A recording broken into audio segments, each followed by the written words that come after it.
మోదీజీ ఇజ్రాయెల్కి వెళ్ళారు. ఇక్కడ కాంగ్రెస్ చెంచాలకి అబ్దుల్లాలకి ఆగుతలేదు.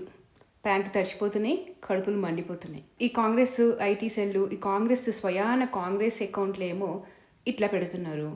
ఈ అబ్దుల్లి ఏమో స్టాండ్ విత్ గాజా అట. అరే, బంగ్లాదేశ్లో హిందువుల్ని రోజు ఊచకోతకు వస్తుంటే ఒక్కడు కూడా ఈ స్టాండు స్లీపు సపోర్ట్ హిందువులని అనరు. కానీ ఈ రోజున భారతదేశం ఇజ్రాయెల్కి నేను ఒక ఫ్రెండ్ని అని చెప్పి వెళ్ళింది. ఇజ్రాయెల్ అలానే భారత్తో ఎన్నోసార్లు నించుంది మన స్నేహితుడిలాగా. ఈ రోజున అదే పని చేస్తే వీళ్ళు భారతదేశంలో ఉంటూ గాజాతో నించుంటారట.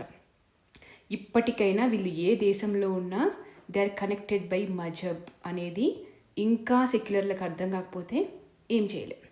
ఇంకొకటి కాంగ్రెస్ చెంచాల కడుపు ఎందుకు మండిపోతుందంటే, భారతదేశ ప్రధానమంత్రి అంటే ఎలా ఉండాలి? ఇలా ఉండాలి. ఇలా ఉంటాడా?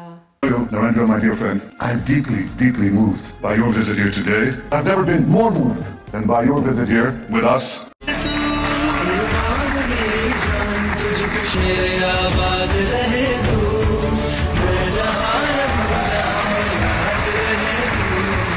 కడుపు మండిపోదు.